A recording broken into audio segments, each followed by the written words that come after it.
gather them together again the second time. And notice it says the remnant of his people.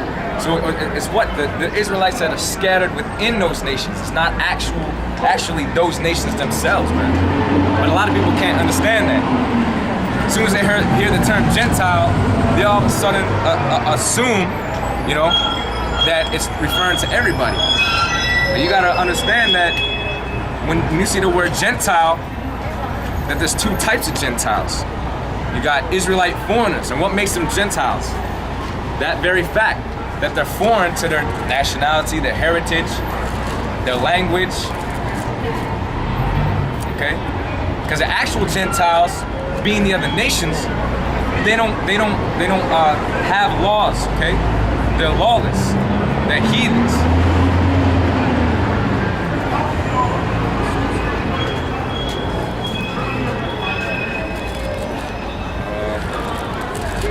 This is Isaiah 11 and 12.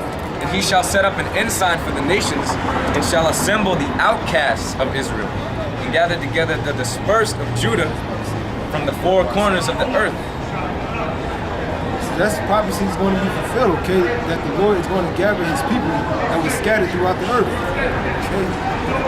In the midst of these heathens, okay? So that's another thing, you know, the elders, you know, through the Spirit, been emphasizing, you know, this, we got to get away from that color thing. Like these guys across the street,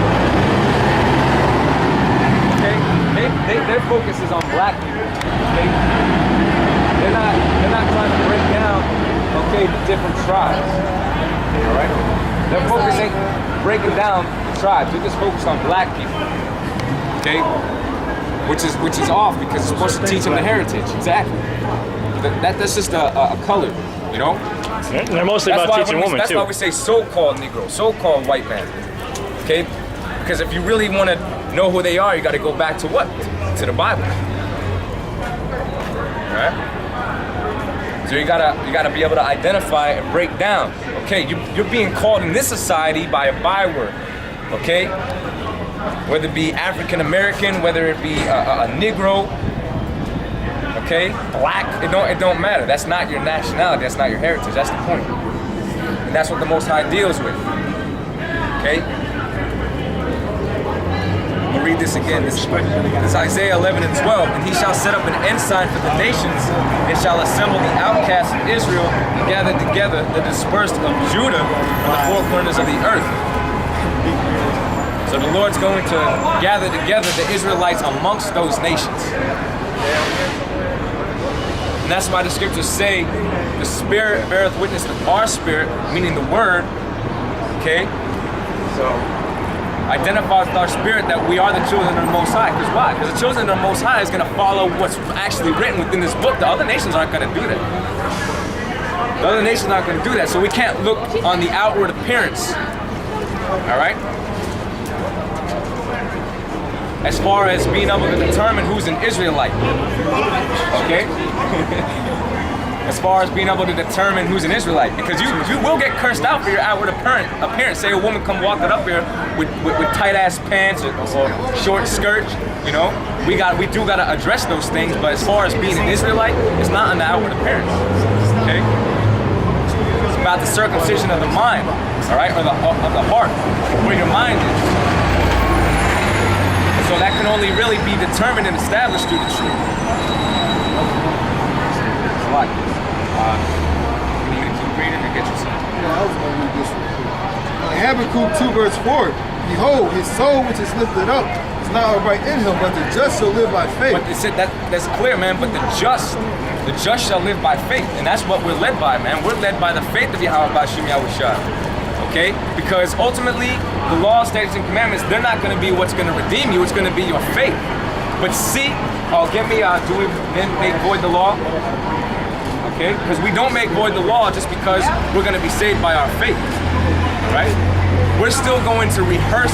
And somebody get me Judges 5 and 11. We're going to rehearse. So we're going to establish the law. Because what are we really practicing for? We're practicing for the installment of our kingdom, man. Under Yahweh Hashem Yahushua. That's what we're rehearsing for. We're not rehearsing to become comfortable in this society. That's the worldly perspective. You know, that okay, yeah, things are bad in America, but we're gonna be able to establish ourselves. We're gonna bounce back from that event. You know, but there's no balm for Babylon's pain. There's no remedy. The only thing left for America is destruction, and that's bound by prophecy. That's the only thing left for America to experience, which is going through that process, man, as we speak. As the Lord sees fit, because we're on His timeline to begin with, these prophecies are coming to pass, okay? Each and every day, each and every week, each and every month. Time is going by so quick, and we've been saying this for a while. The elders been saying it before us, but these prophecies are really picking up, man, okay? But these people are still walking around clueless. These people are still walking around clueless. But the Lord is going to reprove these people, man, by death, by pain, man. It's like Zephaniah 3 verse. right. Zephaniah 3 verse 5. The just Lord is in the midst of thereof. He will not do iniquity. Every morning doth He bring His judgment to light. Perfect. And every morning doth He bring His judgment to light, man. So every day there's something going on in the world that the Lord allows to come to the forefront and make it national news, man.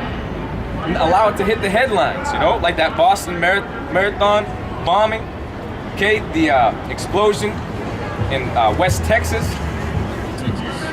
Yeah, Waco, Texas.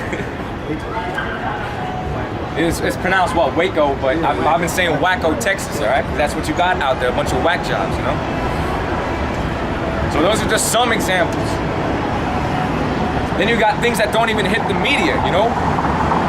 Because Esau only allows certain things to actually be run within these mainstream media sources, you know, such as Fox News, CNN, and so on. But then you got alternative media sources like Alex Jones, which is a demon anyway, but he does bring certain things out because he's an agent provocateur. Somebody get me, they cause a tongue to fall upon themselves. See, Alex Jones was set up to cause pandemonium because it gives the elites, what, an excuse to come in with their martial law forces, which is the objective anyway, to declare martial law, to make every state a police state, to give, to implement the RFID microchip, you know? And these demons, Esau, the so-called white man, I'm talking about the elites, not you peons that don't know a damn thing. They put it out blatantly, man. Okay, there's so many examples where they show you that they want to implement the RFID microchip. That this is what they want to do. That this is what they're heading for. You know?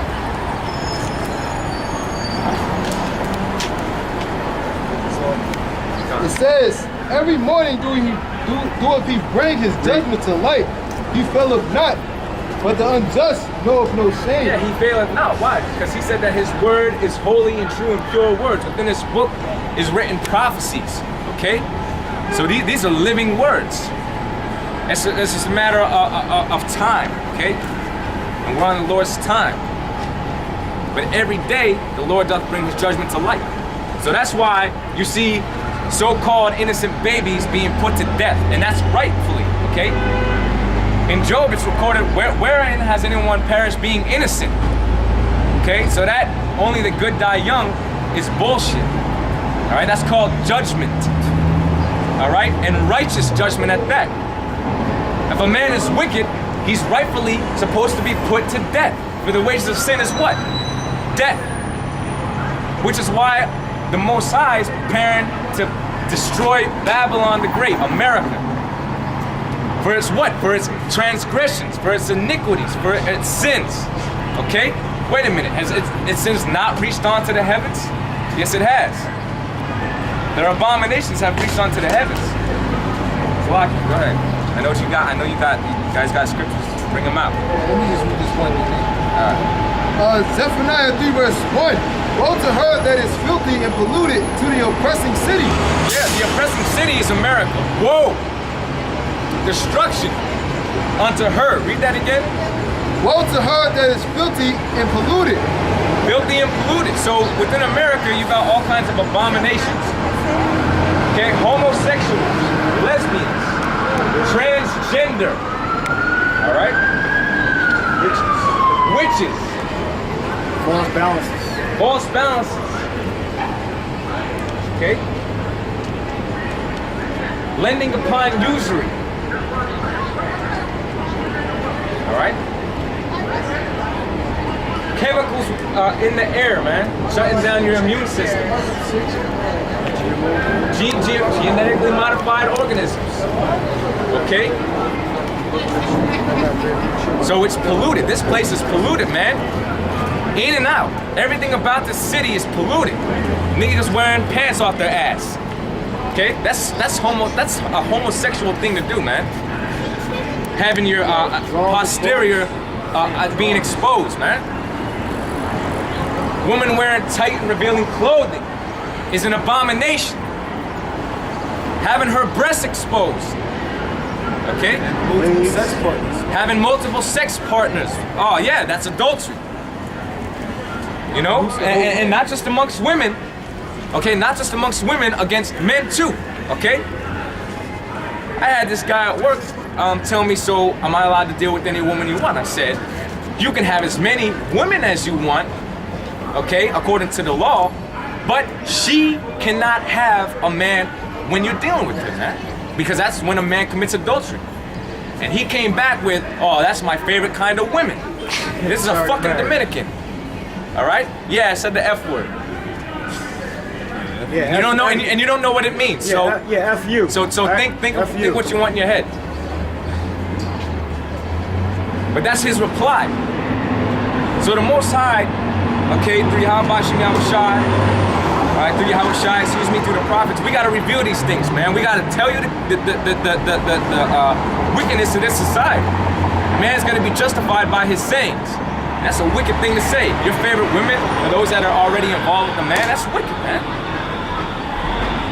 So that's a good example, a prime example of why 2/3, the Most High set it up in the spirit that they gotta go because they're just not right, man. They ain't gonna come out of it. Because I was hitting this Simeonite off with certain information. I asked him, man, don't you want to be, you know, the next ruler? You just want to be oppressed all your life? You want to be working at this fucking beat-ass job the rest of your life, man? You want your kids to be working at a place like this? Or they got to go to school? And then I broke that down to him. And he was all for it. It started sounding good, but then he came back with that, you know? So the Most High can't use a man like that. A little leaven it the whole lump. So a lot of judgment is gonna come to America. All right, it's evident to the brothers that are already awoke. But you know, our job ain't finished until this place is destroyed, which is ultimately what's gonna happen. Somebody get me with persuade men through the terror of the Lord. All right, what other scriptures you got? Go ahead, bring them out. So that's when, you know, we're out here to teach, but you know, these people need to be rebuked, man. And our people, they already have a hard head to begin with, you know. They're already sottish, okay. They're about themselves. They got a lot of pride. They think they know it all, but they don't know nothing. We had to start from the bottom, man. Okay, we had to start all over. So that's what our people need to realize. Is you need to start from the beginning. If you're living out in the world, you don't know nothing. Even if you understand that you might be an Israelite, that's not enough. There's more to this thing than knowing that the white man's the devil, and the elders always bring this out. Okay? And it's true. You need to know beyond the fact that you're an Israelite and that the so-called white man's the devil, because you got a lot of people. The reason why I'm addressing this is because you got a lot of people that come by here and say, yeah, that's right, brother. Why are you not teaching, man? Where is your camp at? Why are you out here with the notebook?